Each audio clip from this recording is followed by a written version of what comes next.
dedicated to one of the most pressing issues facing contemporary international criminal justice: the establishment of a special international tribunal for the crime of aggression against Ukraine. Today's event is the result of continued collaboration between Project Sunflowers, which I have the honor of leading, and the Kraków Center for International Criminal Justice at the Jagiellonian University. My name is Ewa Hofmańska, and as the coordinator of Project Sunflowers, I'm truly delighted to welcome you to the second installment in our expert webinar series. Following the success of our inaugural joint webinar in February, which featured an insightful discussion with Professor David Donat-Katin on the absence of major powers within the Rome Statute system, we are proud to continue our series with an even broader panel. This time, we are honored to host not one, but three distinguished experts, each bringing valuable perspectives and expertise on this complex topic. Our series of expert webinars is designed to serve as a platform for thorough exchange on the evolving challenges in the field of international criminal law. And few challenges are more urgent or complex than securing accountability for crimes of aggression in the context of Ukraine. We are especially privileged to have as today's moderator, Professor Piotr Hofmański, a prominent Polish jurist, former judge of the Supreme Court, and former judge of the International Criminal Court, where he served from 2015 to 2024, including as its president from 2021 to 2024. He now leads the Kraków Center for International Criminal Justice, continuing his lifelong dedication to the advancement of international justice. Thank you all for joining us today, and we hope that this discussion will contribute meaningfully to the ongoing global dialogue about accountability, justice, and the future of international criminal law. With that, I now have the honor of passing the floor to Professor Hofmański, Piotr, who will guide us through today's session. Thank you. Thank you, Ewa. Thank you. So I see I don't need to introduce myself. You already did it. But it is really with incredible pleasure to open the second expert webinar organized together with the Foundation Sunflowers. And before I introduce our panelists, I would like to thank the Foundation for taking on the main organizational burden of today's event. I would also like to thank my colleagues from the Kraków Center for their efforts in this project. The title of our today's webinar is probably provocative. Is the Special Tribunal for Ukraine dead now?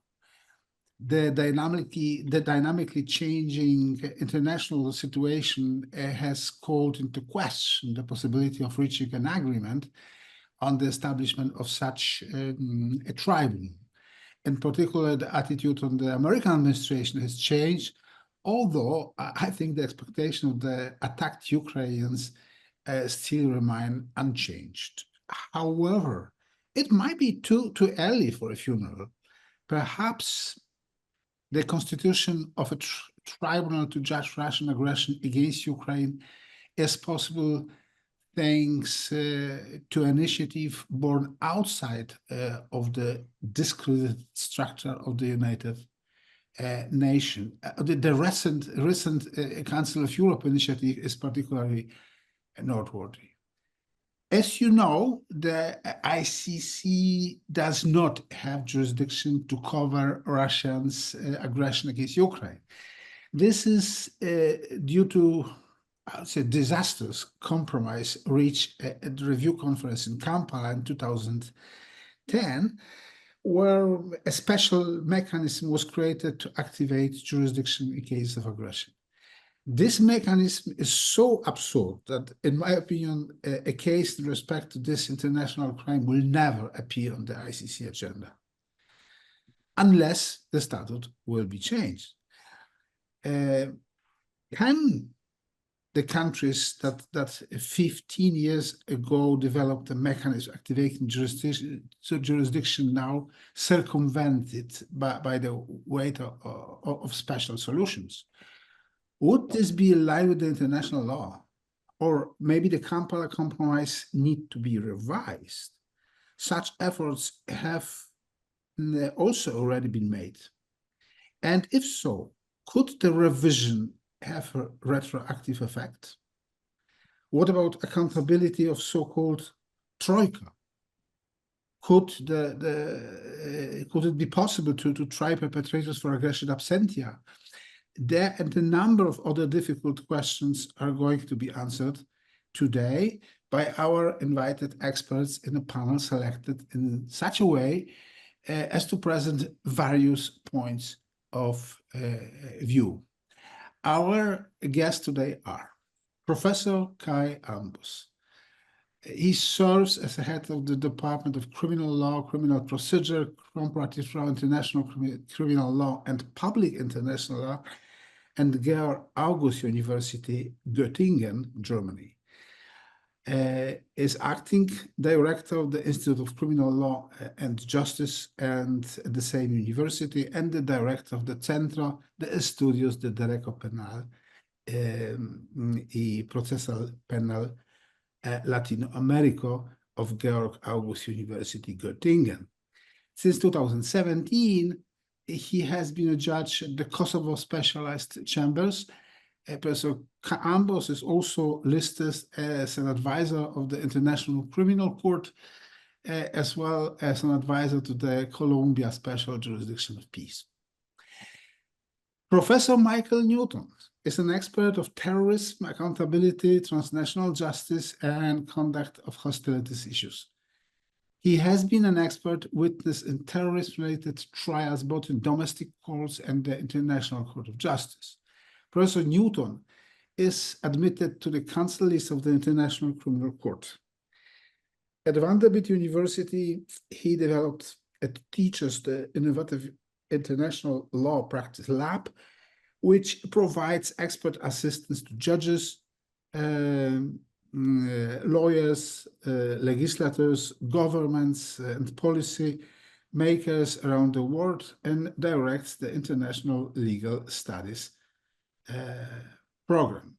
He serves as the senior advisor at the Ambassador at Large for War Crimes Issues in the US State Department from January 1999 to August 2002.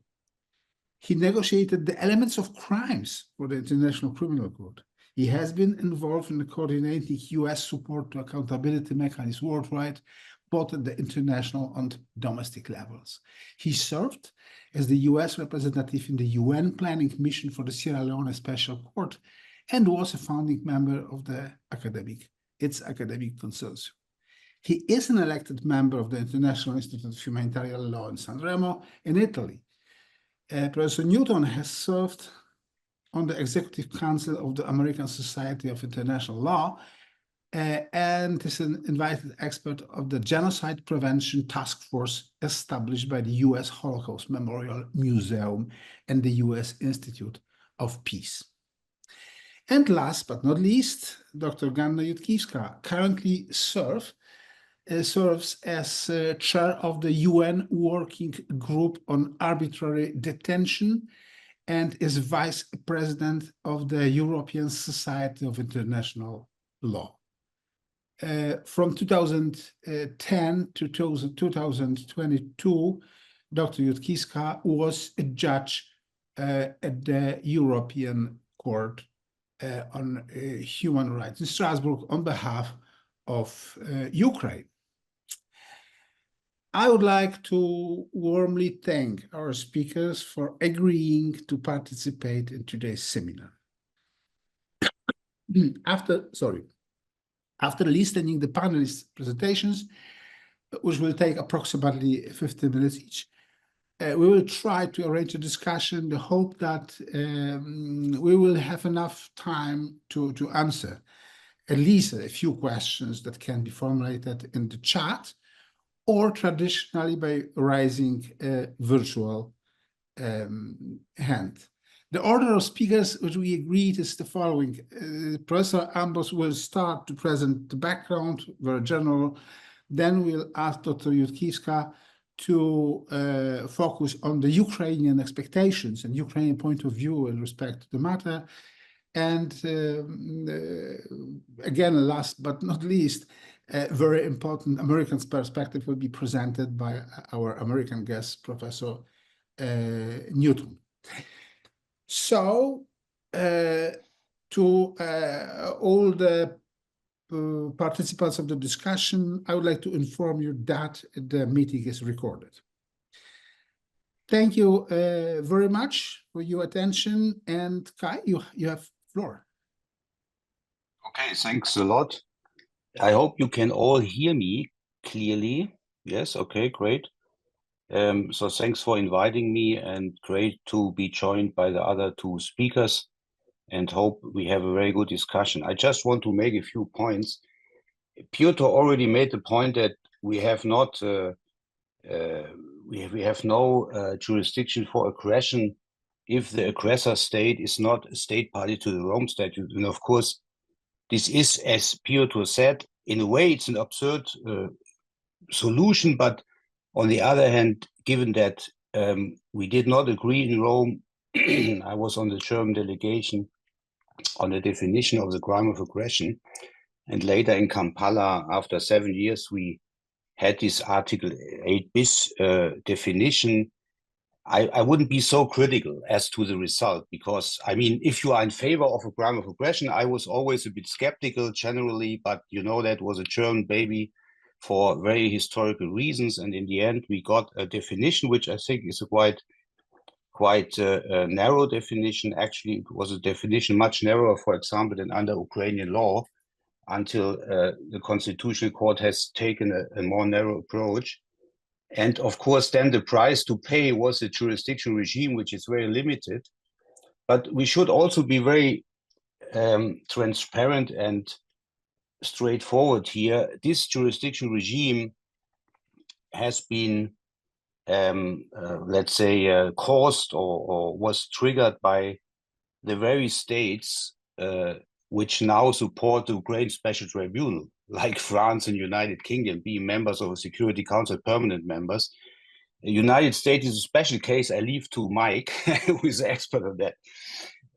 But that's an interesting point, and also to look at the parallel development which will take place in July in New York with the Kampala review process and the, let's say, the intent, which in this case was promoted by Germany. As you know, there is a proposal on the table by Germany, Slovenia, Sierra Leone, and 2 other states to harmonize jurisdiction regime to the other crimes, which is highly ambitious, as you can imagine, to treat the crime of aggression as genocide, crimes against humanity, and war crimes. I mean, i.e. to apply Article 12, territorial jurisdiction and active personality to the crime of aggression. I don't think that gets through, but let's wait. We do not know. But at any rate, in this case, to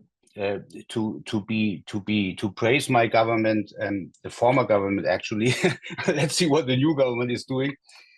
Germany here takes a very positive role in promoting this amendment, because it is clear that the main criticism against this tribunal, this Ukraine tribunal, will be, to put it bluntly, that it is an anti-Russian tribunal, an anti-Putin tribunal. And the only way to get around this criticism is to have at least a general aggression jurisdiction, not just for Russia, but for any other possible aggressor state in the future. And that's why we have to reform the ICC statute. So the legitimacy of this Ukraine Special Tribunal will depend very much on the parallel process in New York, and that's important, a very important point. So that's my main first point. And then, as to the issues within the proposal, and here I have to be critical of the Council of Europe and the European Union that they have not yet published the draft statute and anything. I don't understand this at all. I think that's a kind of lack of transparency, which the civil society, we as academics and others need to know. And now we have a debate without having the actual statute. Of course, we have some information. People have contacts to foreign ministries. There is something on the website, but that's, of course, for lawyers not the same as having the actual draft statute in their hands. So if anyone has connections to these governments, please tell them they should not continue with this public relations disaster not to publish and create kind of fake news, giving even food for fake news for the Russians or anybody without publishing this. But what do we know? What do we know is actually quite concerning from my perspective. So there are 3 points I want to make in terms of the basis of this tribunal. The first point is that there was a big debate how cases will be selected. And you know that Ukraine is actually investigating this, the General Attorney General's office, and the final solution, as far as it is known, is that the General Prosecution Office of Ukraine, from the cases dealt with by them, the prosecutor of this new tribunal, if this ever comes into existence, will take the cases from these cases. But it's not a cooperation mechanism. It's not that you sit together with the two prosecutors sit together and the chief prosecutor of the new special tribunal says, I want this case or that case, but rather the cases will be transferred from the Ukrainians to the chief prosecutor of the special tribunal. That means that there is a pre-selection by the Ukrainians. And that's, I do not want to create mistrust here, but that's not a good model, because as you know, in many countries, as in Ukraine, the Attorney General, of course, is dependent on the executive, on the government, and it may change at a certain point, and then you may have an Attorney General which may not like this special tribunal. So he has a lot, or she will have a lot of power to undermine the tribunal by, for example, sending cases which are bad on the evidence and or are not leadership cases. Of course, then if these cases, let's say 20 cases or whatever number of cases, are in the hands of the prosecutor of the special tribunal, the prosecutor is free to look at the evidence, investigate these cases, and then decide if he actually brings charges or dismisses the cases. And this brings me to my second issue, against whom? Of course, you may all know that the compromise, and again here the 3 permanent members of the Western states in the group, namely United Kingdom, France and US under Biden, and now Germany as a non-permanent member, but of a big state here, have actually accepted personal immunities for the Troika. And maybe the good news is that functional immunities are not accepted. That's now in line with the ILC draft Article 7, which just has been confirmed. And interestingly enough, aggression has been included now in draft Article 7 as to functional immunities, but we accept personal immunities for the Troika. That means that Mr. Putin, Mr. Lavrov, and the current Prime Minister will be immune against persecution as long as they are in office. And so we can maybe wait for the eternal court. Anyway, so this does not mean that nothing can be done. You can indict. You can. That's another compromise. You can indict. So theoretically, Mr. Putin, and then you have to suspend the proceedings until Mr. Putin leaves office or is overthrown by a revolution in Russia. So that's the situation. Of course, we will have enough other possible suspects because, as you know, the definition will be Article 8 bis. We have a leadership crime definition, and the leadership as a kind of what the Germans call Sonderdelikt, as a special offense, is of course broad. It's not just the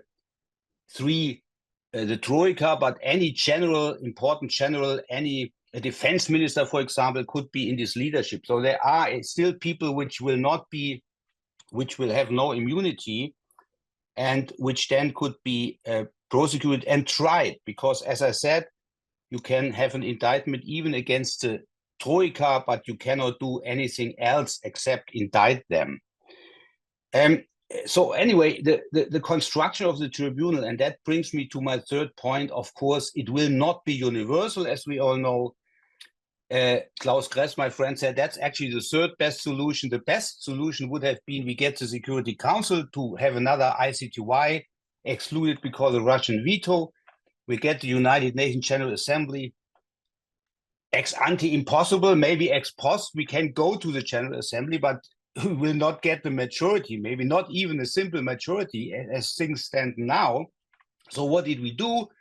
We take the Council of Europe, and that means that we have 40 plus states, and some other states like Australia, Canada, Chile, you know, we need some, of course, global South states, but it will be a very limited number of states, and it is a limited number, and it will not be, as things stand now, more than a regional tribunal. There will be a treaty, legally speaking, between Ukraine and the Council of Europe. And so the counter argument is obvious, that it's a kind of European enterprise, you know, a kind of bigger Kosovo specialist chambers, if you want, and financed basically by the European Union. And of course, countries like Switzerland are always nice to give some money for these things, but it's a very limited reach, and it would not have excluded personal immunities anyway under any legal system where we, as you know, need a truly universal tribunal. Take the ICC, even that is, of course, controversial, as you know, the German appeal chamber decision, but take the Sierra Leone Charles Taylor decision. But these have been, of course, Security Council tribunals, or backed by the Security Council. At least what you would need to have a tribunal which would exclude personal immunities would be a General Assembly, let's say, approval, and that will maybe not happen. And so the actual political compromise to give immunity proactively to the Troika is quite correct. I mean, you would not, under international law, have a kind of regional European tribunal to exclude personal immunities. And then the last point is, of course, another concern for people like myself. I had the pleasure to write a paper for Pietus Liber Amicorum, the Festschrift for Professor Ochmansky, on this issue, namely in absentia proceedings. And of course, we have this now in the Coney case, but for confirmation only. As you know, in the trial phase in the ICC, there is no in absentia proceedings, even if we had this kind of strange vote by one trial chamber, a kind of obiter dictum saying that should be reconsidered. But the statute is quite clear that there is no in absentia proceedings in the trial phase. In confirmation, we will have it in Coney. The appeal chamber confirmed. But in the Ukraine situation, the Ukraine Special Tribunal generally will have in absentia proceedings. And that is, of course, for various reasons, difficult. I mean, for reasons of principles, that's a debate one can have academically. I mean, I'm not a fan of this kind of in absentia because it shows the kind of impotence of such a tribunal. You know, you have the accused is not in the courtroom, and that is not very good for the kind of justice needs to be seen to be made, and you need the accused, but also because the solution which has been taken apparently by this special tribunal is a Lebanon tribunal solution. And that means that you have a right for a retrial if you ever appear. And that's not very efficient. Imagine this situation, procedurally speaking, if we ever come to this situation that you will have an in absentia proceeding against the Russian defense minister, let's say you convict the guy in absentia, and then he comes before the tribunal for whatever reason, you know, maybe he will be arrested, he will be sacked by Putin or whatever, and then he comes to Poland, will be arrested, will be sent to The Hague, and then we have a full retrial. And that's actually the solution of the statute of the Special Tribunal for Lebanon.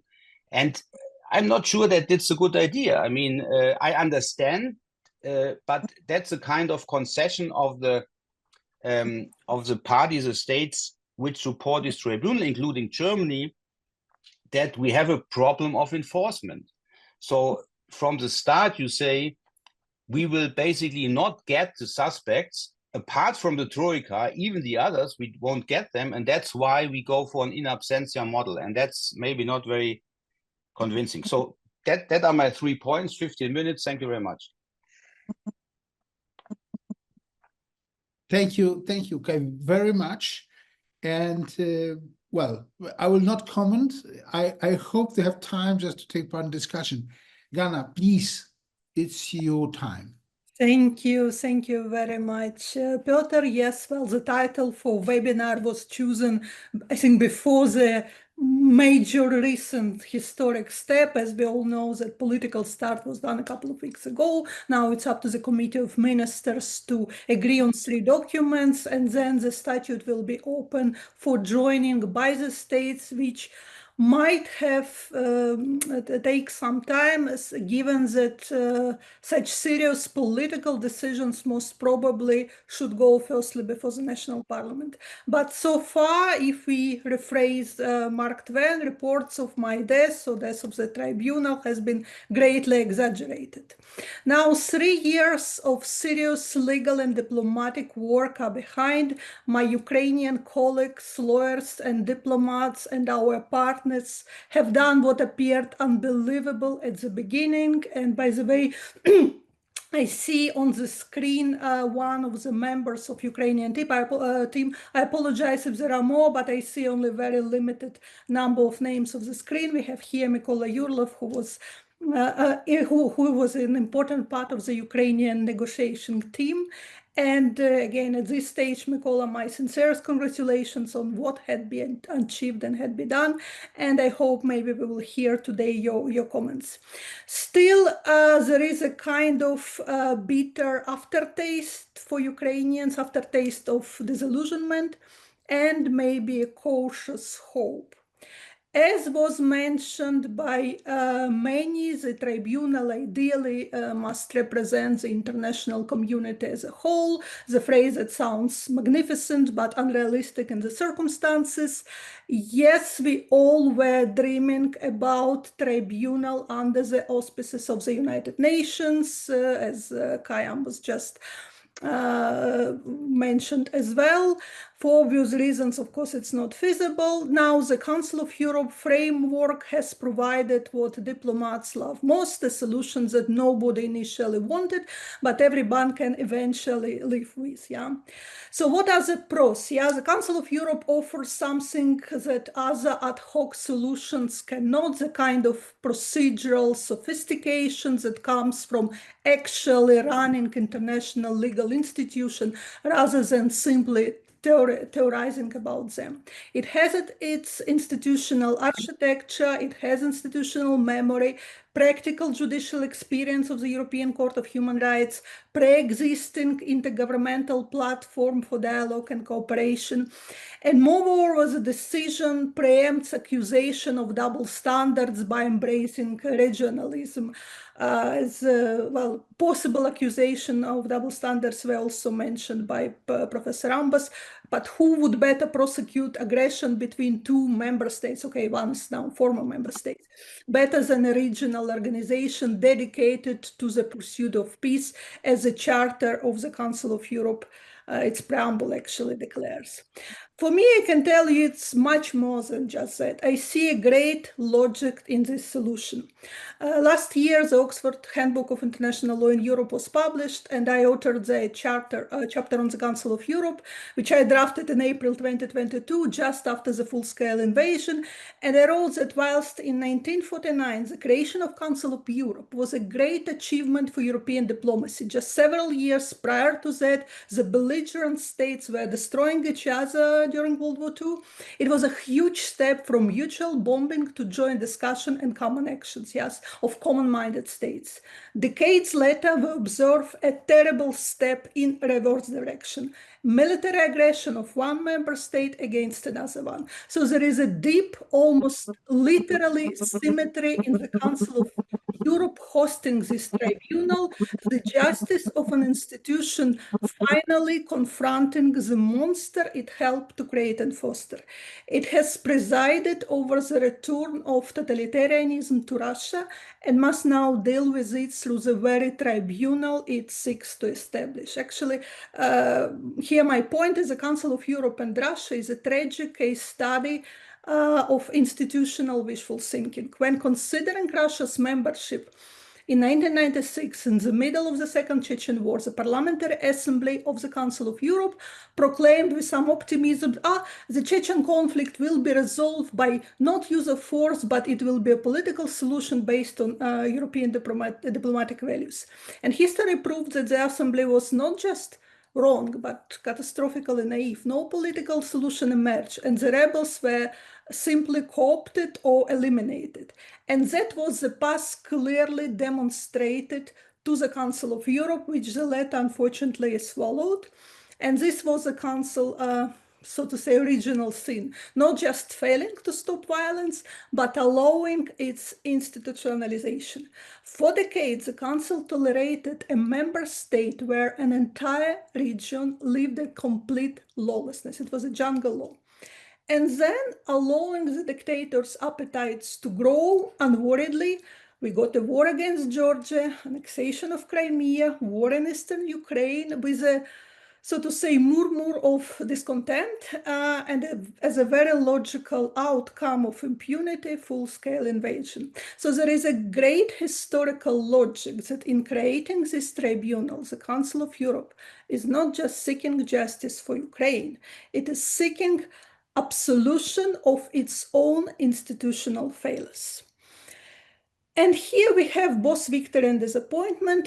Victory because the Ukrainian negotiators deserve credit for what can be described maybe as diplomatic aikido, using their opponents' force against them. So Western partners initially insisted on Ukrainian law as the basis for such a tribunal. Ukraine said no thanks. Then they suggested that the tribunal speak in the name of Ukraine, and Ukrainian representatives essentially reply, well, we didn't fight for 3 years to have our own suffering adjudicated in our own name. That's not justice, it's a therapy. And then Ukrainians said, well, we want the world to judge Russia, not the world watching how Ukraine judges Russia. Now, disappointment comes from the impossibility so far, as was just mentioned, to overcome the immunity constraints, the fact that only full international tribunals, those created by international treaty representing the will of international community as a whole, or by UN Security Council resolutions under Chapter 7, can claim this magic gesture that makes personal immunities disappear. Not just a group of like-minded states, not just a regional organization, but the international community as a whole, as it was the case for Milosevic or Charles Taylor. So far, it's not the case for the Special Tribunal for Crime of Aggression in Ukraine. I wonder if we still might have some cautious optimism encapsulated in the very title and large partial agreement on creation of the tribunal. Partial means that not all member states of the Council of Europe will participate. We know perfectly that some of them will definitely not, But enlarge means it's open for states outside the Council of Europe to join it, and we do expect immediately the strategic partners like Australia, Canada, Japan to join it. Now, the intriguing question is, will at some stage this enlarged part become big enough, multi-regional enough to move from regional court operating in a great zone when it comes to immunities, in my view, to truly global participation to remove the immunity of Troika. And of course, the immunity question, it's not about legal technicalities, it's about legitimacy. So we really need, if we pierce the sovereign veil, we do so with the authority of the entire international community, not just a coalition of the willing. So now the path forward is a matter of political will of many states. And of course, as Ukrainians, and I believe all our friends, we do expect and strive to have Putin, Mishustin, Lavrov, and Lukashenko, and Kim Jong-un behind the bars. But so far, yes, it was just mentioned, they could only be tried if they were no longer in power. That's a sad reality. Yeah. Does this mean that the tribunal is pointless? Absolutely not. The tribunal's power isn't just in its final judgment, it's an investigation, documentation, accumulation of evidence that creates an official record, and stand ready to prosecute Troika when circumstances change, and of course prosecution of other leadership not having immunity. It sends a powerful message about accountability and rule of law. So the banality of evil requires a persistence of justice, even if it starts with a little bit smaller steps, honestly, than we expected. Now, let me briefly address the biggest fear we have, that this tribunal might become a bargaining chip in future peace negotiations, actually ongoing peace negotiations. And this fear is not merely theoretical. In some leaked diplomatic discussions on ongoing peace negotiations, we could see withdrawal of any claim in Russia peace proposals. And that's unfortunately how international justice can function in practice. History offers plenty of examples to that. We observed so many amnesties prioritizing peace over prosecution. And let me give the most recent example. I recently found out, I don't know if you're all aware about that, some development before the European Court of Human Rights and International Court of Justice. Both Armenia and Azerbaijan expressed their intention to withdraw all pending interstate applications against each other. So as a part of the ongoing peace negotiations following 2020-2023 hostilities, the two countries have committed not only to discontinuing their current cases before both KCICJ and International Court of Justice, but also to refraining from initiating any new proceedings in future. So this raises question about the fate of justice for large-scale human rights violations affecting hundreds of thousands of victims, all sacrificed on the altar of diplomatic convenience. Ukrainian negotiators might find themselves pressured to offer immunity deals or tribunal dissolution even as a price of ending the war. And if so, the cruel irony would be complete. A mechanism created to ensure that aggression has consequences becomes the very means by which those consequences are erased.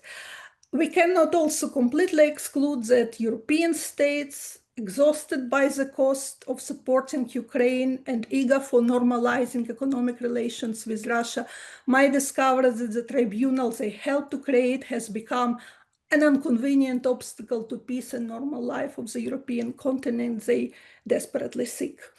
Furthermore, the pressure that Russia may exert on the state supporting the tribunal can become a serious threat to its continuing existence.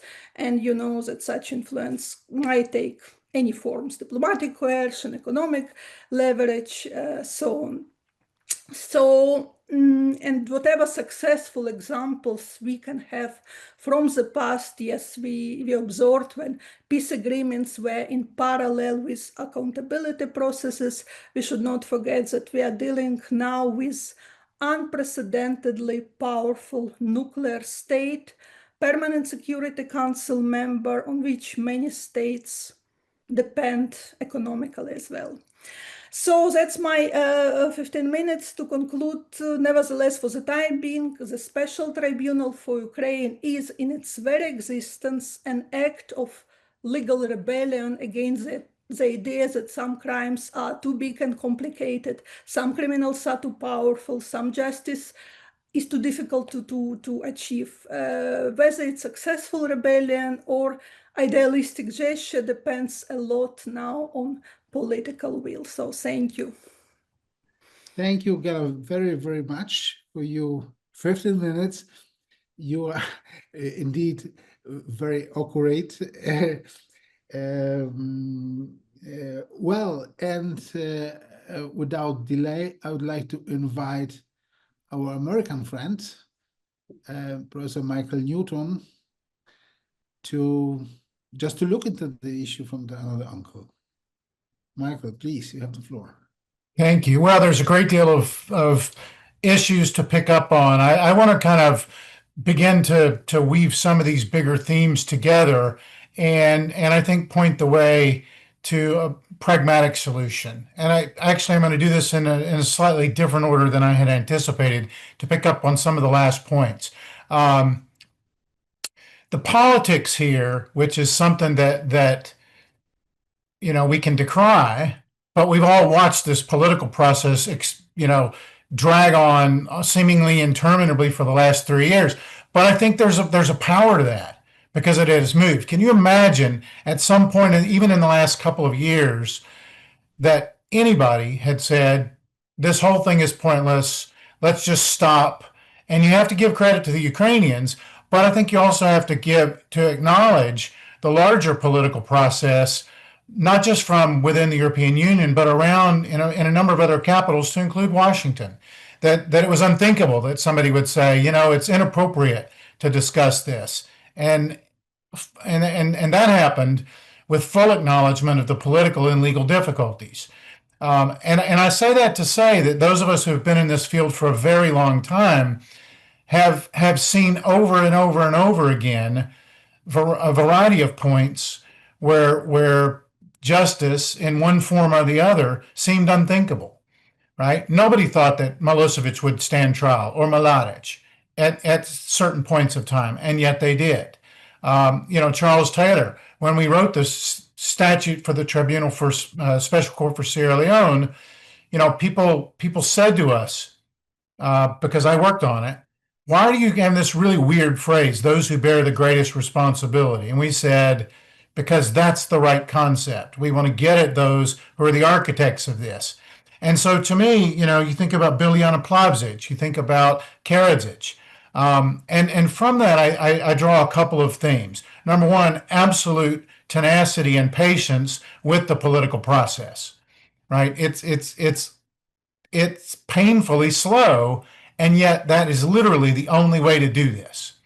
The other key thing historically, which Kai mentioned, and I don't think should be overlooked, is this notion that at the end of the day, what we're really talking about here is some manifestation of the integration between large picture, big picture international norms, international law, and functional immunities and personal immunities, and the politics of the particular moment. So that's how we get Charles Taylor, for example, the politics changed. That's how we got Mladic. That's how we got Karadzic. The politics changed. So what we're actually doing in this process, to ask us the provocative question, is it dead? And the answer is no. It won't be dead until it's absolutely, irrefutably dead. So in a way, I think we should all take some hope that it's not dead, that it has taken time. I remember in the early days when the ILC draft Article 7 came out and it omitted the crime of aggression, Kai mentioned this. It took some time. It took some persuasiveness. And that's now included in draft Article 7 as a matter of functional immunities. I don't think personally, and here I'll put on, it's funny, I'm American, but I don't speak for America or many other Americans. I speak for Mike Newton. So I'll just tell you sort of the way I would approach this problem as a pragmatist. In making the political case that it's not dead. Not only is it not dead, but it can't be dead. I would make 3 pragmatic arguments on the international stage and certainly within the European Union. And I come at this from the perspective of these are things that would absolutely, I think, resonate in Washington as well. But Washington's not the primary audience here. I mean, what we're talking about are binding legal norms that really do bind us. I mean, at some point, Vladimir Putin made the following statement. He said, the liberal democracies are dead because they don't speak to the interests of the majority of the population. And I think that's really where we're at. We can pay lip service to the notion of non-aggression, or we can say the majority of people around the world really do want to live lives based on peace, stability, security, family welfare, good schools, clean water, the things that really do unite us as humankind. So if I were going to negotiate this or keep refining this, I would be focused on the pragmatics. Item first, and I'll make 3 particular points here that I do think would resonate in the United States. Item first, that the situation here is sui generis. And this was mentioned. You got a nuclear power, P5 member, absolutely committing aggression, but under the artifice of supposedly preventing genocide, right? So we really do have a fundamental clash of norms where we have to work towards clarifying the law. Will we allow genocide law to be degraded as the excuse for aggression? Among the experts, the answer is clearly not. I think the ICJ would say the same thing in that case, that purported genocide claims can never permit aggression. But that really is a very important legal point, not only for the United States, but for many other countries around the world, to include the P5. So I do think because of that, we can't get fatigued here.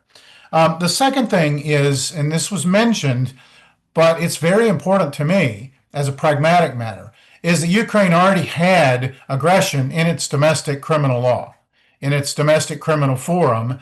I wrote an expert opinion on that a couple of years ago, urging reforms in a variety of ways, one of which, of course, was ratification of the Rome Statute, which I thought helped solidify some things.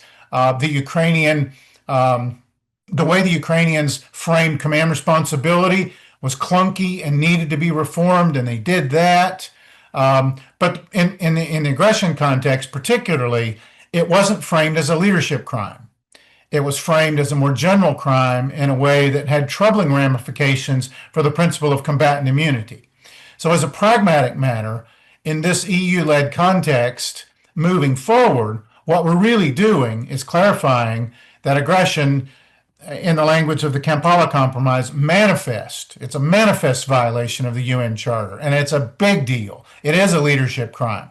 So what we're doing really is narrowing it in a way that distinguishes it from combatant immunity or from the other panoply of crimes. And that's important, again, to circle back, because we're distinguishing that from from genocide.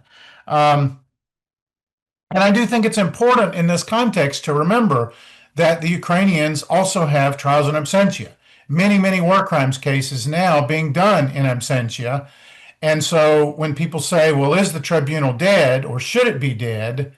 The answer is no, because I agree with Kai.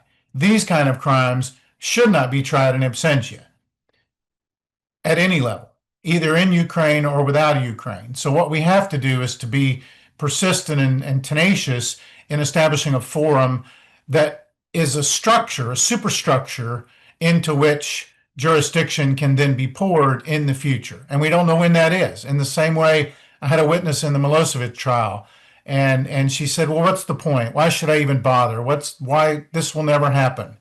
And I said, well, ma'am, we can't tell you when it will happen or how it will happen, but we can absolutely assure you that your testimony is critical. And if you don't help us now, it will never happen. So that's the way I feel about this aggression tribunal. If we don't stay the course, what we're essentially doing is guaranteeing that it never will happen. And I think in doing that, no, at least to my perspective, over exaggeration, what we're really doing, if we simply say, all right, enough politics, we've lost patience, it's impossible, I do think we're setting the seeds for the destruction of NATO and the destruction of the European Union as a cohesive system. Big picture. And as a political matter, to turn that around ever slightly, the reason the tribunal is very important is not just the symbolic nature of aggression. That is important. But it's also putting a very strong exclamation point on the end of the era of anti-colonialism. Right? We've been in the anti-colonial endeavor for decades now. And if you go back to Vladimir Putin's speeches, the Russian aggression originated with these residual notions of colonialism and of ownership and of rights that accrue to a non-territorial state from outside. So in many other forums, we've rejected that over the last 30 to 40 to 50 years in international law. If we backslide now, what we're really doing in a very powerful way is resuscitating long lost arguments from the anti-colonial effort. And if I were negotiating this, at least if I were in discussions with U.S. officials, I would point out one thing that has very seldom been mentioned, and that what I'm about to say is controversial. So quite apart from the provocative nature of the title, I thought I'd leave you with just a little bit of white-hot controversy. If you go back and review all of the line of jurisprudence, it's very clear that of course, as we all know, personal immunity can be overcome by consent, no problem. But that's why in the Eurodia case, Congo v. Belgium, it was framed as Chapter 7 authority. So it was essentially two strands. There's Chapter 7 authority inherent in its own right from the UN Charter, yes, under Chapter 7 and Article 27. But what was really going on was a manifestation of state consent by virtue of having ratified the charter. And that's exactly what the ICJ said in the Eurodia case. It was simply another form of state consent. We saw that in the Karadzic case and in others where same thing happened. You got jurisdiction based on consent. That's exactly what Article 27 of the Rome Statute is about consent. Overcoming otherwise conceivable personal immunities and functional immunities. Now, why is all that relevant? Here's the controversial part. And this is what I would say to the United States if they ever push back. And I should backtrack just a second and acknowledge, I don't think anybody actually pointed out, that the U.S. has long supported this effort in political ways and in diplomacy and in lots of very subtle ways. And the new administration has clearly changed some of that. They pulled back very capable the DOJ lawyer who was involved in this process. She's a friend of mine, so I think she's very capable, and I know she is. She had a dramatic positive effect in the negotiations. So now, if I'm going to talk to a new administration, I can't use the same perspectives, the same talking points, the same approach. I need a new approach because I have a new cast of players and a new opportunity. So here's what I would say, at least to an American audience who would remain skeptical, that the situation of aggression in Ukraine is unique for the following reasons, and therefore not generalizable to other settings. So setting up a special tribunal that overcomes, and I frankly was in the camp early on I'm not sure how my colleagues feel about this, but the U.S. ambassador postulated a hybridized national tribunal, which is similar to what we did in Cambodia, similar to what we did in Sierra Leone. That I think was what Ukraine originally wanted, was assistance, technical expertise. That was the U.S. preference for quite a long time, until it became obvious that that was just not politically feasible, and that's fine. But here's what I would say to people that are skeptical from the US or from other countries about overcoming personal immunities. Remember that this situation is not generalizable for the following reason.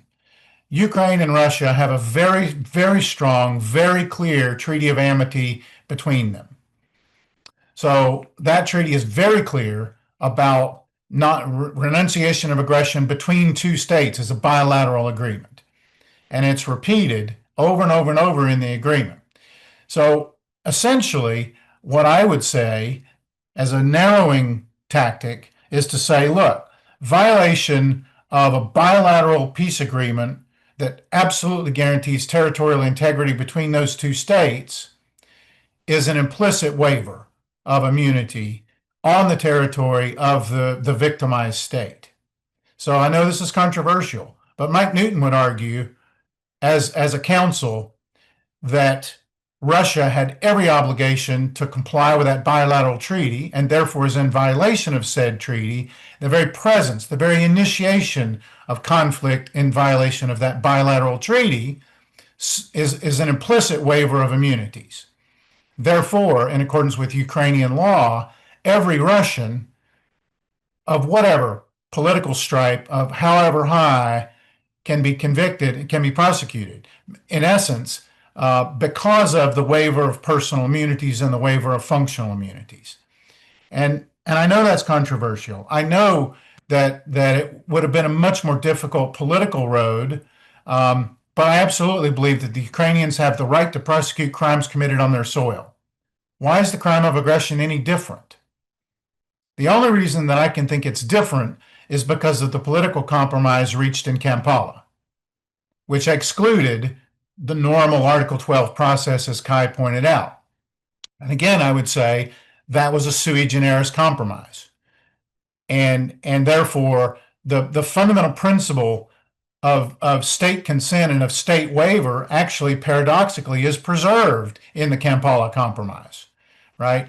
Because of aggression is a special offense. It's a consent crime. It's a waiver crime. No question, even under the Kampala Compromise in the ICC. Just like all the other crimes, immunities are waived under Article 27. So I would see the Ukrainians exercising personal criminal jurisdiction over any Russian for that manifest crime as being totally consistent with that project, based on state consent and based on implied waiver. And there's more to say. I'll pick up some pieces, but I want to take some questions because I've hit my 15 minutes.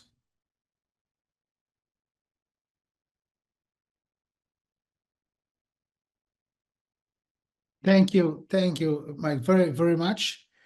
So I'm sure that the speakers feel the need to react on the presentation, on the thesis of their colleagues, and I think that they should have the chance to do it. So I'm really happy to hear three completely different presentations.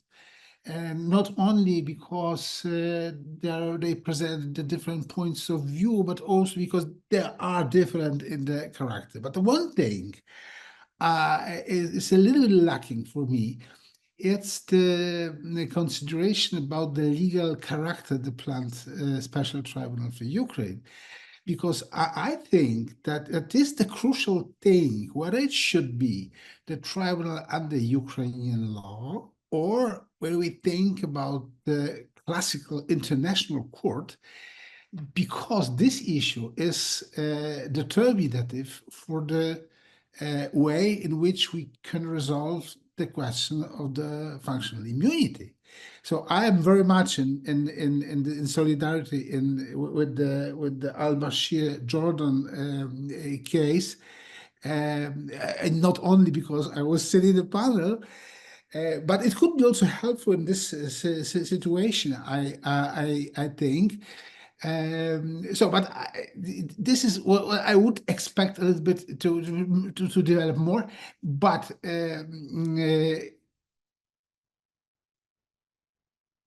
only one more small issue. I fully understand expectation of Ukrainians because of course they have to cry of aggression. I don't know whether this definition under Ukrainian law is fully consistent with what we have in the Kampala Amendment in the ICC statute now. But anyway, there is an option. There's the possibility to prosecute aggression under Ukrainian law. But of course, there is the obstacle in the form of the functional immunity of Troika. So, and for this point of view, I understand that they do everything possible to convince the partners, state partners, to do something what could allow just to try to prosecute at least the person from Troika, regardless of the material immunity. But this is just one point. So if you agree, I would now give the floor to the audience, and then I hope to reserve some time for the intervention of panelists. Who would like to make comments or maybe ask questions?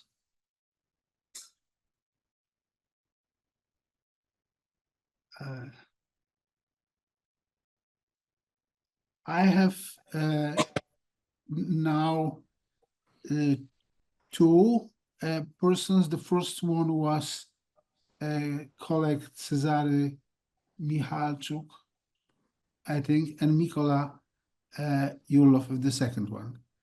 Cezary, please. Yes. Good afternoon. Thank you very much for your great presentations. It was very, very interesting.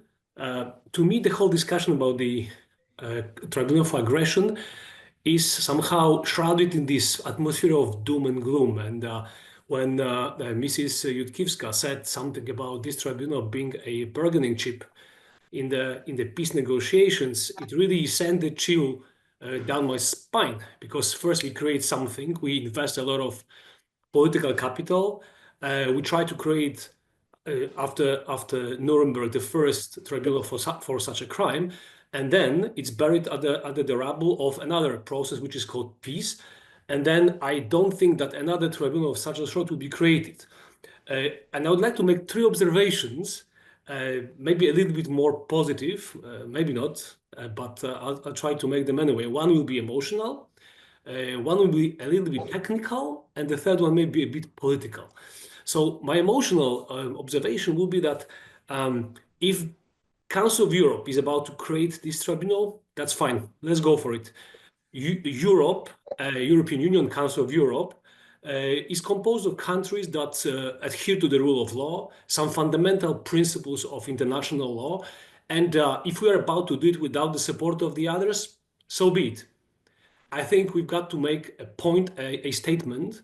Many in my field of work, and I work in the international criminal law area, talk about the slow collapse of the international legal order. And I think that Europe should make a strong statement that this order still holds strong, and that there is a way to support it by the creation of this tribunal. So this is my emotional point. My technical point would be the point to the first item that Judge Ambos mentioned about the perils of this tribunal.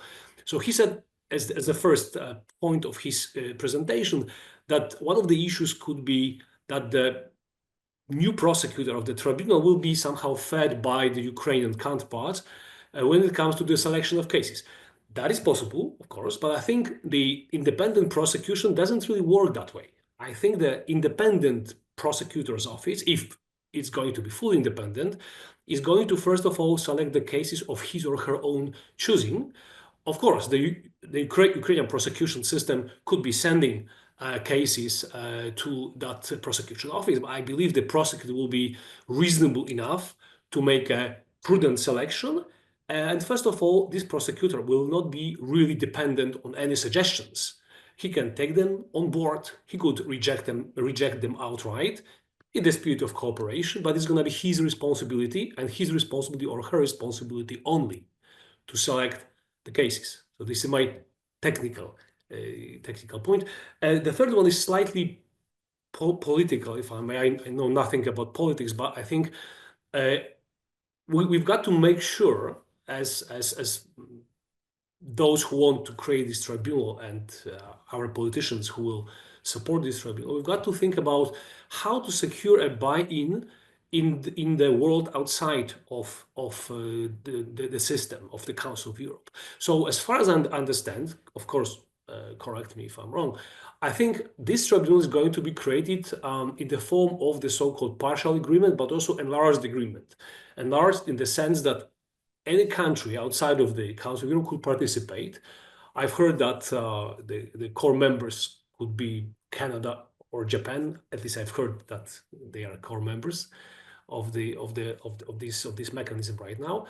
And then I think it would be very prudent on the part of the Council of Europe, the tribunal itself, and the independent states who support the tribunal to really reach out to as many states as possible with two propositions. The first one, this is an enlarged agreement, so please join. If you want to have a dog in this fight, a stake in this tribunal, please join. If you want to shape it, if you want to help, second your personnel, get your people from your countries, judges and prosecutors recruited, why not?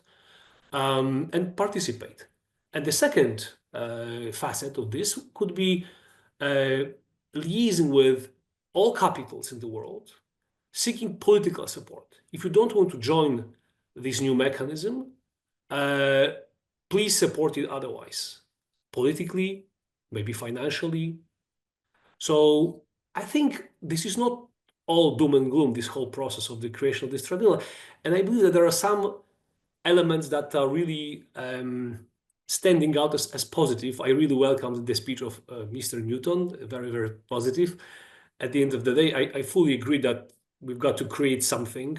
This is aggression. If this is not aggression, what is aggression? And Europe, Council of Europe, and any coalition of the willing states have to do something about it. Thank you very much, Czarek. I understand it was not the simple question, it was basically comments. But I think there are comments deserved for the reaction of our panelists. They will have the chance to do so. Because now I would like to invite Nicola Yurlov to the floor. Nicola. Good afternoon. Thank you. I would like to start my comments with an expression of surprise over the name of this whole event, particularly the questioning whether the tribunal is dead. I might have understood if the event had been held in the beginning of this year, when the work of the core group had been still very much in progress. However, after the events of the past 2 months have shown that first we have had the ministers of foreign affairs of up to 40 members of the core group, which has been working on the special tribunal for the past 2 years, gather in Lviv and express their support on the highest political level for the creation of this special tribunal. And then the next week, the documents to formally initiate the launch of the legal procedures to create it have been started in the Council of Europe. It really is surprising that this choice of words has been has been for the title. The tribunal is not, nobody's talking about the tribunal being dead. On the contrary, we have completed all work for it, and it's now on the way to launch it as soon as possible. Now, as to the question of whether it can be used as a bargaining chip in any negotiations, Ukraine's position has been loud and clear that justice is not negotiable. Ukraine's position, supported by our partners, is that we are looking to establish a just and lasting peace. And a peace that is not just cannot be lasting, and it cannot be peace in any way. That's why there had to be indeed compromises made for the possibility for the final outcome, such as the compromise on the scope of the work of the tribunal. At the same time, we are very happy with the ultimate result that we have received. It is a real working instrument that will be able to prosecute and bring to responsibility those most responsible for the crime of aggression against our country. And not only this is a crime directed against Ukraine, it is a crime directed against the whole international order based on the rules of international law. This is why we are so glad to have so many partners working with us in this endeavor, because they understand that the significance of this exercise goes way beyond Russia, Ukraine, and Europe. And similarly, we do not see this as a regional matter, although Council of Europe is used as an organization through which this tribunal is set up. It is by no means limited to Council of Europe members. We have member states of the core group from all over the world, including all continents, and we expect them to be joining the enlarged partial agreement, which will be used for the management committee running this tribunal. Now, as to the documents, they will be published soon, we hope, after the necessary Council of Europe procedures are underway. And the final point that I'd like to make is with respect to trials in absentia. They are absolutely necessary and critical for this tribunal to be meaningful. We understand, and thank you for noting this, that it is a sui generis exercise. It is the first tribunal for the crime of aggression that we're creating since the Tokyo and Nuremberg tribunals after the end of the Second World War. Therefore, there is very special circumstances under which this tribunal is being set up. Of course, it is not a perfect tribunal. It does not fully address all of the possible requests that we could have had as international lawyers and as idealists, but it serves its main purpose. It will bring the perpetrators to justice. And in this case, in absentia trials are extremely important, as has been recently demonstrated by the MH17 trials in the Netherlands, which have also served their purpose as delivering justice to the victims of the crime, making sure that they do not escape responsibility because of them being able to hide. With that, I conclude my remarks. Thank you for hosting this event. Thank you very much. I fully understand your reservation against the title of the seminar. We have chosen it just as provocative one, and for sure we have the bigger audience thanks to the title. So I see one more intervention of Dmytro Jurovsky, and maybe it will be the last one, because I really would like to preserve some time for the speakers to comment. Dmytro, you have you 5 minutes, please. Ladies and gentlemen, thank you so much for the invitation. It's a big pleasure and honor for me to be a participant. For me, as for Ukrainian attorney at law, and as for the person who lost my older brother, who had been a chief commander of the Territorial Defense Division of the Kharkiv region, I lost him in the war.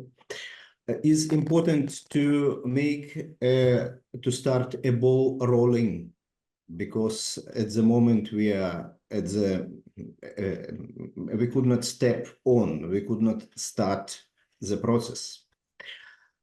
So if there are some difficulties or some obstacles to create of the tribunal, it would be very interesting for the participants and very useful to understand what is a particular, what are they? What is the particular obstacle or any kind of bars or any kind of misunderstandings why the tribunal is not created so far. If coming a little bit back to the history and referring to the words of the Professor Newton, who mentioned several times tribunals created by the United Nations, the question is of the legitimacy and jurisdiction of the new tribunal. If coming back a little bit to the United Nations tribunals, it was no doubts about legitimacy and no doubts about jurisdiction. But when I had my tour from the Krakow to the Auschwitz, it was several years ago, when I coming back by touristic bus, I was thinking, what is the difference of the situation in concentration camp Auschwitz-Birkenau and eastern and northeastern parts of Ukraine? Not so big differences, but the matter of the tribunal in Nuremberg, where was judged criminal Nazis of fascist Germany, it was the tribunal of the winners against losers. So losers has no other choice than to be judged. But even in the process, because I have read some memoirs of even of the judges of the Nazis Germany, they were disputing against the legitimacy of the Nuremberg Tribunal. But it was no choice for them. They were judged, and it was a sentence, and the sentence was enforcementally executed.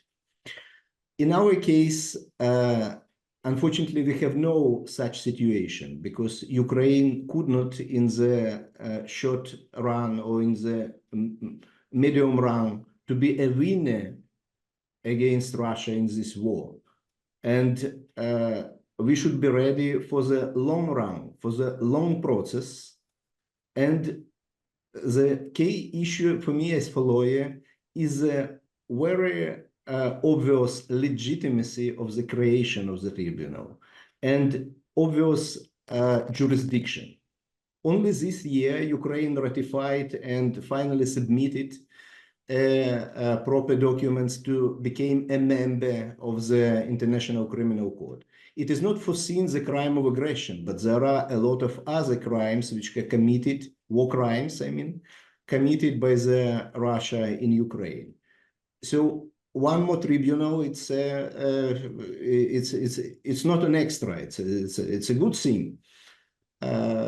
And also coming back, I could not overcome, coming back to the United Nations, thank you for Mrs. Yudkivska present here, who is working in the United Nations at the currently basis. The question of the presence of Russia Federation as the constant member of the Security Council of the United Nations is quite doubtful. Russia Federation is not a legal successor of the Soviet Union in this international organization. Russia Federation is not ratified a United Nations statute. But anyway, it is present in the as a constant member of the Security Council with a veto right. And this is an obstacle to start a process in the Security Council of the creating of the Special Tribunal of the United Nations, as it was in Yugoslavia. Fortunately, I am personally acquainted with the chief prosecutor, Mr. Adam Weber, of the Court of Yugoslavia, and we are communicating and privately discussing the procedures which could be applied. So this just a comments. This is not a questions. This is things to be considered and to be taken into account of the respected colleagues, because you are insiders. You are in the process. I am just outsider. I am only attorney at law who has my practice in Kiev, and I am just an observer. Thank you so much. Thank you very, very much. So I think the time's running. I would just like to ask our speakers, starting again with Professor Ambos, to to comment, just to share their reflection after what we have heard. Maybe Mike could start, since Mike has to go. So why can't you give the floor to Mike? Okay. Sorry. Indeed.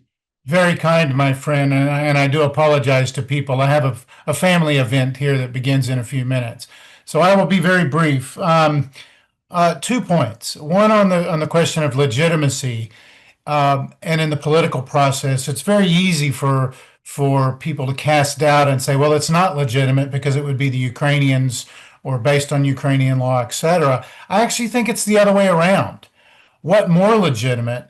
I mean, a tribunal that had no Ukrainian essence to it, that completely ignored the Ukrainians, would have been illegitimate from the outset in so many other ways. The technical questions are how to overcome immunities and how to do that in a way that has lasting resonance in the future of international law. Remember that in the beginning days of the Yugoslavia Tribunal, nobody thought it would work in the very early days. And it's only in hindsight that we look back, and we all, because of all the jurisprudence. And I put this category in exactly the same way. With respect to legitimacy, and as I think state consent or state waiver, this is to me the opportunity to resurrect the clean hands doctrine. What's more legitimate than prosecuting perpetrators of aggression, using the law and using experts with the political support? What we're really doing in this process is supporting the Ukrainians in a collective way. So it's collective. What's more legitimate than that as an inherent matter? But from my perspective, it would have been totally legitimate for the Ukrainians to have done that on their own. And when Russian officials said, well, you can't prosecute us, wait a minute, clean hands doctrine. You can't invoke the doctrine that purports to say that you have clean hands, because the whole basis of prosecution originated in your action in violation of the clear bilateral agreement. And I just leave with this. I pulled a quote from the signing of the NATO Charter. U.S. Secretary of State, he said the following. He said, "Strength and courage will accrue to all the peoples of the world community who seek for themselves and for others equally freedom and peace." And this would be my argument in the context of the enlarged agreement. You have the opportunity to stand on the side of freedom and peace and mutual collective security. So please help us, please help the Ukrainians, and more importantly, please help preserve your own interests, because these are shared commonality of interests. And I'm so sorry, with that I have to run. I'm happy to respond to questions. People email me, and I just wanted to, at least personally, end by saying what an honor it is to be participating with these friends. So what a great panel, and thank you. Thank you to the organizers. Thank you, Professor Newton, very much for joining us, for being with us today. I understand you have to leave. Thank you once again. Have a nice afternoon. But we can still continue. We have a few minutes left. Kai, please. We have also the suggestion on the chat. This request to speak a little more about the thing and about the trial in absentia and the idea of retrial. If you could put more accent on this issue. So maybe just to focus on a few legal issues and take up as first the point by Cesari. Maybe I was not clear. I did not explain myself well. I mean, of course, we do not have this draft statute. We have not the document in our hands. But what I have read and I have heard is that there is a pre-selection by Ukraine. So that's not the same situation like under any prosecutorial regime in Poland, in Germany, before the ICC, where you as a prosecutor, from a prima facie cases, you take the cases you want to take. You know, you have a number of cases which are in the hand of the Attorney General, and then the Attorney General says, okay, I give you 10% of these cases, but you have no say in which cases, you see? And of course, later you are free to decide if you want to follow up, if you want to dismiss, if you want to charge, but that's a pre-decision. And that was discussed. I talked to Swiss and German colleagues who were in the negotiations, and they have told me that the other option would have been you have a meeting with the Attorney General of Ukraine and the Chief Prosecutor of the Special Tribunal, and you have all the cases, and then together they take a decision. Okay, so kind of cooperation decision. So, but again, the problem is, and I have to send this back to the Ukrainian colleagues here in the room. Why do we not have the statute? I mean, there was someone from Ukraine defending this whole enterprise. I think it's legitimate to defend it, but yes, what? Okay, so my question still is, I think it's not a good way to deal with this. There are people interested in this. To the colleague from Ukraine, I'm also an outsider. I'm not an insider like you. You are an attorney. I'm a professor, but I was not in the negotiations. So we are actually debating about the tribunal, and we have not seen the legal basis. And that's the responsibility of the states, including my government in Germany, but also Poland, but all these states negotiate, including Ukraine. And I want to know, why has this not been published? Now the Council of Europe has taken a decision. Why do they make a secret out of this statute? Why can't we see civil society, academics, the statute? And then it's very difficult. And we are in a kind of rumors. We say, well, that's a legal solution, but we have not seen the actual basis. As to the issue of immunities, just to clarify, I mean, there are no functional immunities, in line with draft Article 7 of the International Law Commission's draft, but there are personal immunities, and the personal immunities, just to make this clear, this is derived from the head of state function. This is a special immunity which only belongs to at least 3 persons, and the tribunal does not recognize functional immunities, and that's in line with the development, which I think is very positive, of international law, but it recognizes personal immunities. I also think that, and I hope very much what Ghana said, and also Mike, that other states will join. I mean, of course, we have the possibility, but it's a decision of states, sovereign decision of states. And we must have more states than just European states. We must have African states. We must have Asian states. We must have Latin American states. And I very much hope that if finally the statute will be published, the main states supporting this can find other states joining. And that would make it stronger. Would not be the same as a General Assembly resolution, but of course, if we had, for example, 100 states supporting this tribunal, that would be great. At least we should not overlook the global South issue here. And someone talked about anti-colonial or something, I think Mike. I mean, I'm in Germany. There is a double standard issue, big double standard issue, where it has to do with Gaza and with the Israel situation.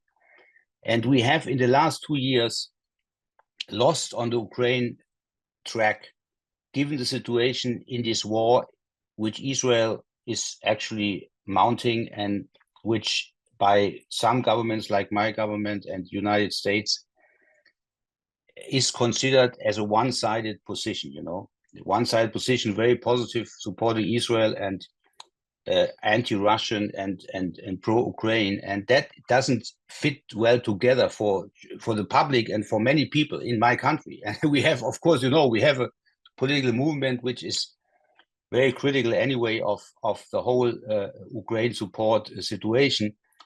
But if you do not want to give food to these people, you have to be consistent. And you have to apply the law equally. I'm not sure if you have heard this debate, for example, about the restaurants. I mean, we have here a former president of the ICC. You cannot treat unequal in a restaurant against Mr. Putin, against Mr. Netanyahu. That's not possible. Under the law of the ICC, we have to follow and enforce a restaurant. And in Germany, as you know, and in other countries, including in Poland and in Hungary, people have said, and actually Netanyahu was in Hungary, so we don't we don't enforce the restaurant. And that is not well taken by global South countries. The Africans, the Latin Americans, the Asians, they will say we have double standards. And so that is really a thing where we as academics, I consider myself here as an academic, as many of you, we have to be very critical of our governments. Because if you want to save international law, you have to be consistent. The law applies to everybody in an equal way, and there could be no difference between friends and foes and enemies. ICC has spoken with the restaurants. Pre-trial chamber has confirmed the application by the prosecutor, and that's it, full stop.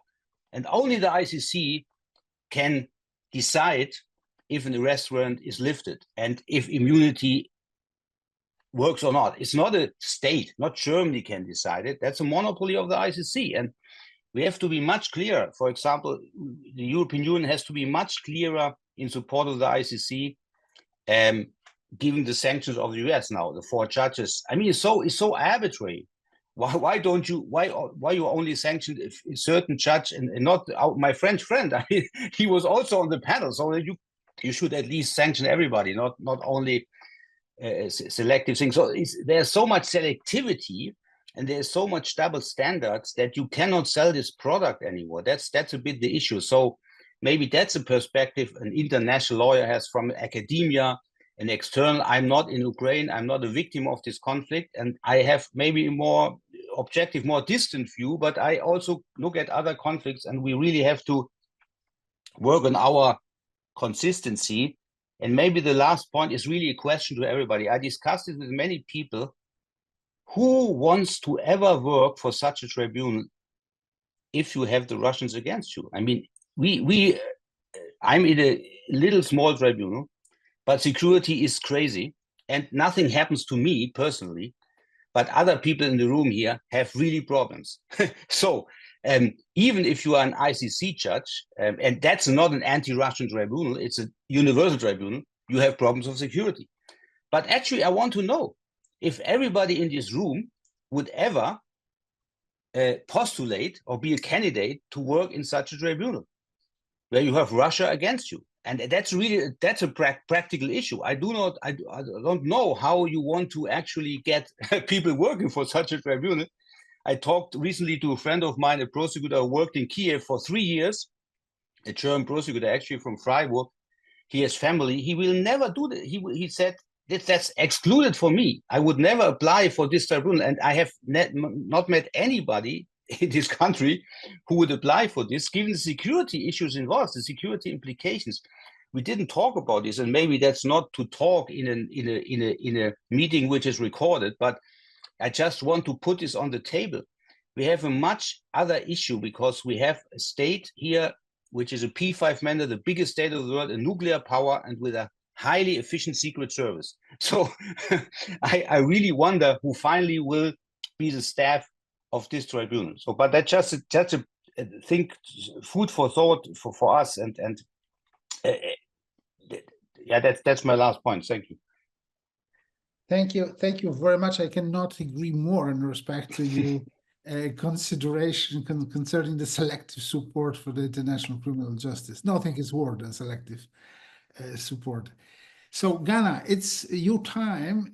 I would like to take you a few minutes to summary. Yeah, thank you very much. I put several points, but I will try to limit myself and actually to reply to Kai's question, well, not question and comment. I was a sitting judge against Russia in 2 war-related interstate cases. And to make a point very brief, sometimes there were situations where, so to say, I had to keep this in mind. So I will not tell more, but of course I fully understand what you mean, and of course, people understand what you mean. So my several points: first, immunity.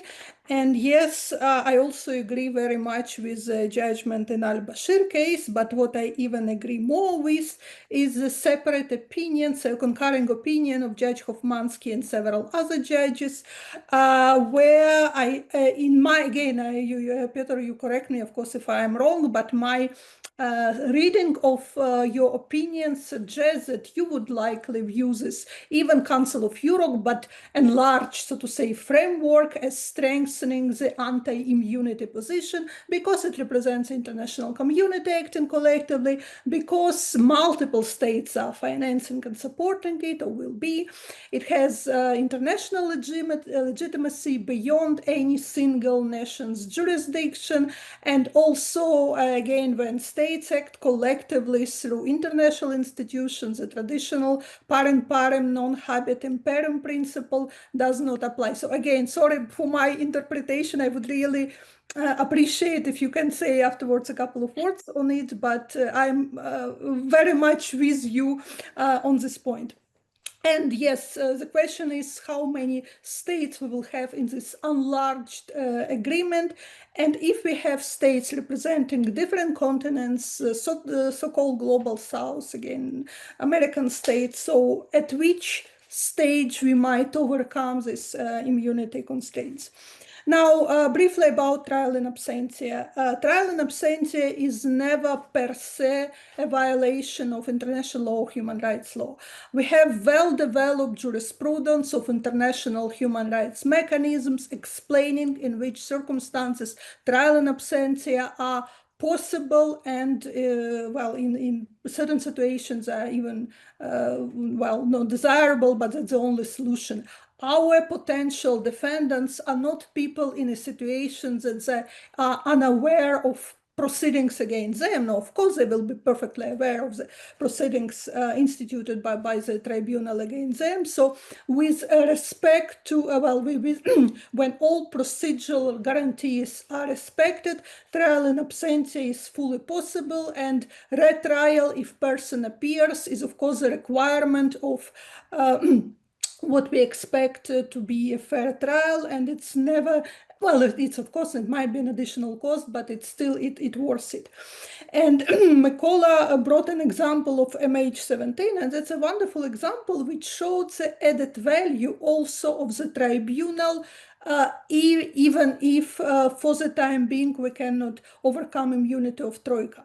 But what happened with MH17 trial in absentia and finally conviction in absentia, and it was also acquittal, the materials which Dutch tribunal was able to gather were so useful for the European Court of Human Rights, which after that decided on the issue of Russian effective control over the territory of eastern Ukraine, basically because we were lacking those possibilities of doing so thorough investigation of what happened, but we received the materials from the Dutch authorities, and it allowed us to act quite efficiently in recognizing Russian jurisdiction over the territory. Now, in parallel to those proceedings, which we will have in the special tribunal, we'll have other proceedings related to the war. Proceedings before the ICJ, before the European Court of Human Rights, different claims commission. So the value of the evidence collected in this trial cannot be overestimated. And speaking again about number of proceedings, my very last point, yes, of course, I raise the fear of the bargaining chip. It doesn't mean that I believe at some stage it will play, but it was pronounced when people were talking about negotiation, and it's a warning that it might appear, it will appear, and we should be ready to fight for justice, not to allow anything to this tribunal and to other jurisdiction dealing with claims against Russia, with proceedings against Russia, to be put on altar of political aim and political easiness, so to say. Thank you very much.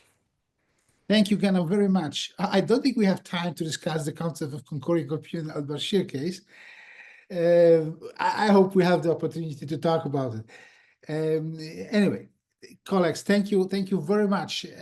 Instead of summary, I would like to say that we have probably more questions, unanswered questions than before we started the discussion. The issue is complicated. The issue should be considered from many different angles. and our speakers tried to do it. I think we have a lot of food for thought, and we don't finish the discussion about it. We just started the discussion, and I'm really happy that it was possible within our webinar to have the discussion between experts on this level. Thank you very much, all the speakers. Kai, thank you very much for your participation. Ghana, thank you very much. And I would like also thank to all participants who formulated comments, questions, and others for being with us during this evening. Thank you very much. I hope it's not the last seminar from the series. Please watch the website of the center and watch the website of the Sunflower Projects. We will inform you in due course about our plans. Thank you very much and have a wonderful evening.